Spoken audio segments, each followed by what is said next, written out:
Hey there everybody, today I'm going to be making a tutorial video about how to make Blood and Bones playable, pretty much. So anyways, the problem with Blood and Bones is that it is no longer, um, it's been abandoned, right? It's not being supported very much anymore. So it was left in kind of like a weird, wonky, unstable, um, basic like format when it was done and left alone, and so it's not exactly corrupted. It's not really broken. There's just a couple things that are conflicting that cause because especially the age. It's a pretty old mod pack. 2014 up to what 2016 was the last supported updates and all that. So one of the biggest problems is not even being able to launch the game or the mod pack, so as to say. And that is because there was implemented with the mod pack itself.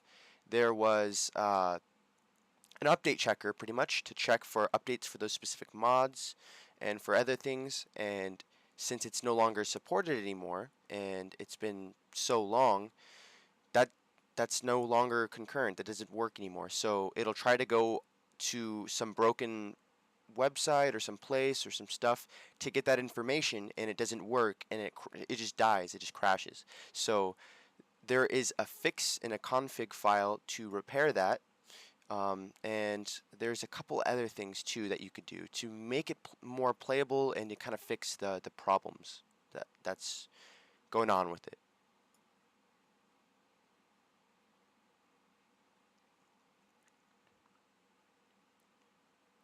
So the first thing you want to do actually is install CurseForge. So CurseForge is where a lot of you do your mod packs or mods or any of that kind of stuff to inject it into the game or to get it working. It's basically a launcher a modded Minecraft launcher, and I think there's other games you can use CurseForge for to mod. I don't know.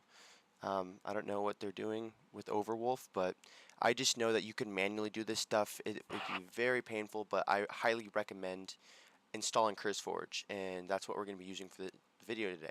So anyways, the first place you want to go to get that is to this site right here. I'll leave a link down in the description below, and you want to download it. You just click this link here. It's going to go up here. You're going to install it, right?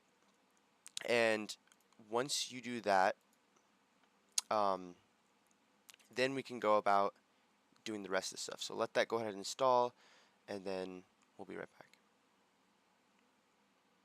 Okay, so CurseForge is installed. So what you want to do is you want to go to search for mod packs. You'll type in Blood and Bones, and right here is what we want. So for me it's showing play, but it would say install like the rest of these. So I'm just going to click it to kind of simulate this. So you'd come in here and then you'd have this install button, and the best thing to do is to just go to versions, and you check at the very top the most recent version. So you would install that, right? And then it would go doo doo doo installing blah, blah blah, and then it would show up right here, right? And then you would hit play and it would not work. So I will actually show you that right now. So if I go here, I think I can go like this.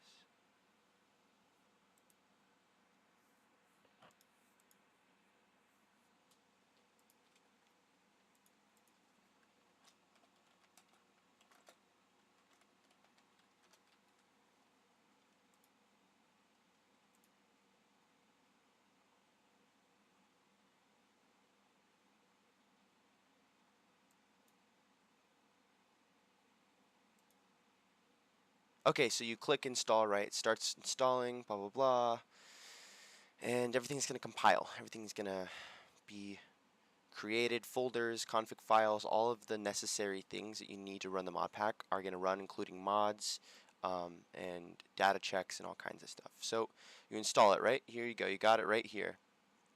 So you'll hit play, and you should definitely have Minecraft, already set up. Um, signed in, all that stuff. So it's going to give you a Forge version, right? It's going to do all the good stuff in the background. You should just be able to hit click play and it just work, right? But the problem is that I'm just going to show you what happens. You will do that. It'll finalize. This is version 1.6.4. It says 1.1.5, but that's like the first version, and then it got slowly updated, yeah, up to 1.6.4. But the problem is that you're just going to sit here, and it's going to idle, and it's going to idle, and it's going to crash, right? It's going to give us a Java language array error code, where pretty much it's just there's nothing you can do to get it to work. You can look at the report, you can look at all this stuff. It's not going to work. So I'll go ahead and show you that fix for that. So the first thing you want to do is actually come into the mod pack, click on open folder. That's going to take you into the folder with all of its stuff, its assets, and everything that's compiled with the mod pack itself. This is the mod pack, the whole thing, right here in its entirety.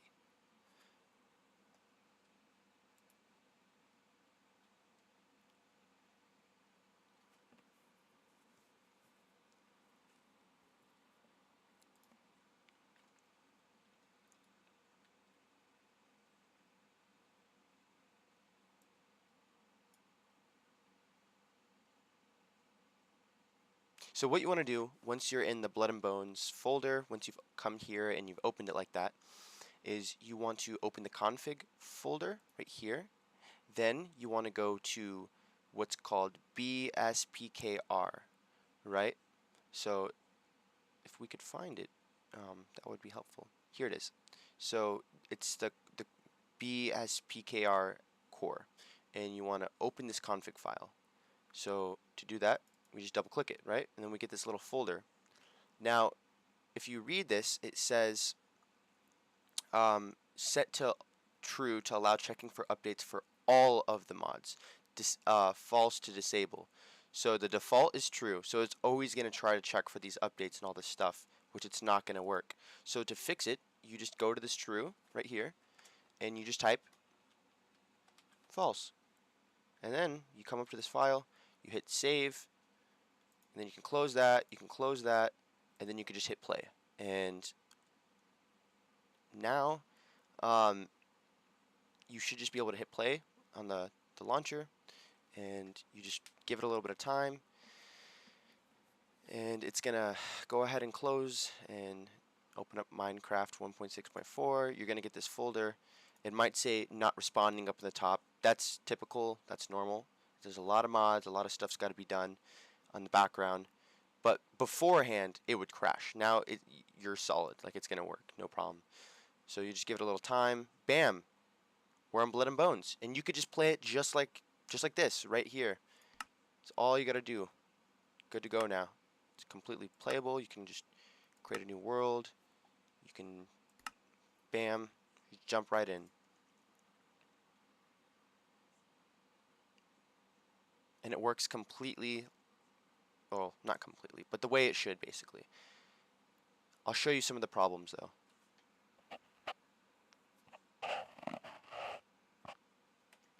Ooh, like that. So maybe don't do that in the middle of world generation. But so we're in the mod pack, right? The problem is that watch as I run and I move. Look how stuttery that is. It's extremely stuttery. Very choppy. It's hard to play, get consistent play.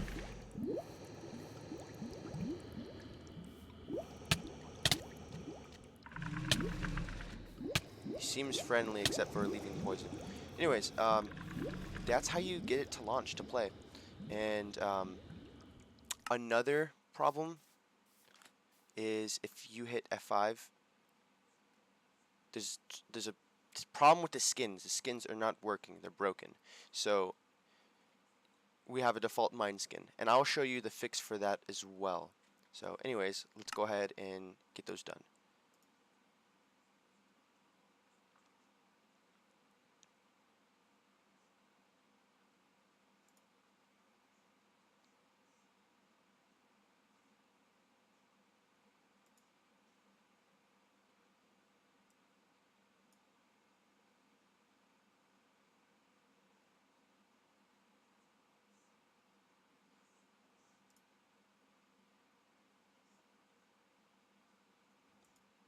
So the first thing you want to do is open a tab, right? And you want to install OptiFine 1.6.4 HD D1. And that is a historical or like a legend version of the mod. Since it's such an old version of Minecraft, this mod is kind of like lost. You could find it if you dig enough, but if you come to this link right here, which I'll leave in the description, it will there's an archived version of it right here. So what you want to do is you want to search, click the link or find it, right? You come into here, you see all this stuff, you'll see this, it says download options, you'll hit show all, then you'll get all these files and all this. You can ignore pretty much all of these. The only one that you want is the top one, the jar, the OptiFine 1.6.4 HD D1 jar. So you'll click that. It's going to install. You can just find where it's installed. If you installed it to your desktop or in your downloads or wherever, that should just show up there, right? So now you can go ahead and close that. But while you're here, also, there's another file you're going to need, and you can just go to CurseForge and look up the LumySkinPatch or use the link that I leave in the description, and you'll get this. So basically, this is for version 1.6.4. This is the specific one that you need for um, Blood and Bones. So you'll go ahead and hit download that. You don't want to use the install feature that was next to it. So you're going to wait a second. It's going to install. You're going to see that up here. You're going to say keep. Now you have these two jar folders or files, right? So we can go ahead and close out of this, and we can go back to CurseForge, and the latest one that you played is going to be show up right here in the first slot. I've been playing it on my own thing, but I made a new one just for the sake of showing you guys. In fact, I can hit I can open this and go. There's a button to rename it. I'm just too lazy. So anyways, so you hit these three dots, right? And then open folder. It's going to open that folder. You go back to where we downloaded that skin fix and the skin fix, and I don't know. It's been weird. Anyways, we have the skin patch in OptiFine. So you just go into mods, take the LumySkinPatch,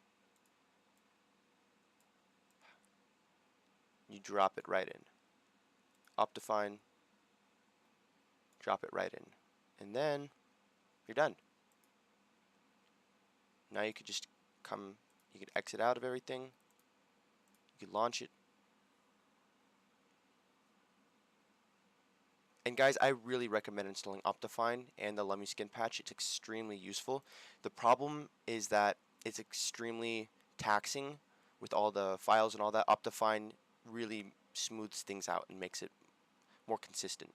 So, if you use OptiFine, it also helps with some features, so you can disable certain things, enable certain things for a better consistent frame rate, or just that kind of stuff in general. So, highly recommended. You launch it, we could just load right back into our old world, and now if we look, when we load in, now our skin is here. We now have our skin, and you can tell instantly that it's smoother. It's a little bit choppy, but you should go into your settings, your video settings, and into performance, turn on smooth frames per second, smooth world. Pretty much just turn everything on.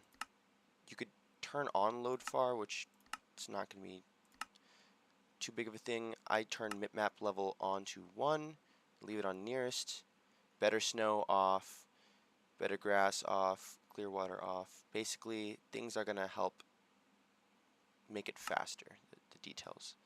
So you can come to other, and you can also play with some other stuff. There's a lot of options when you use OptiFine, and you can turn the graphics to fast. I recommend that. Minimum, and then yeah, I would leave this at normal, and so now we have a playable frame rate. It might take a little bit of time to load, but it's going to try to load everything around you. And after being active in the world for about a couple minutes, everything should be playable, a lot smoother. Anyways, that's how you fix it. I recommend doing this if you want to play Blood and Bones. Otherwise, you're kind of tight on options. There's really no other way to fix it. But I've seen people going on about different fixes that do work. They'll make it launchable. And so what they're saying is to go into mods and delete these three right here, which you the the one that you want to not delete especially is a BSPKRS, because that folder is a lot of these other mods are reliant on this mod right here. And by deleting that, that's going to pretty much make it openable, and these two are pretty they require this one especially, and some others do, but these two do the most. So I've seen people on YouTube say, just delete these, and then you can play it. Yes, that's true, but you're going to be causing other problems, and it's not going to be as consistent as you'd like, and it's just, honestly, not a good idea. All you got to do is, instead of delete these three, you just do three things. You go into a folder, which is right configs right here. Nope, I can't read. Where's it at? Right here. You go in here, change this to false. That makes it playable. You could just do only that, and it's all fixed. But if you want to get it to where you can use a custom skin, so you can see your own skin, you can see your friends' skins. If you want to play on multiplayer, play on a server, you can have a server run on all this stuff. You want to use the LumySkinPatch that we installed. And if you want to be able to see the game, have it work better, you install OptiFine. So that's pretty much it for this video. I just wanted to get that off my chest. And anyways, yeah, I hope you guys have a good day, and peace out.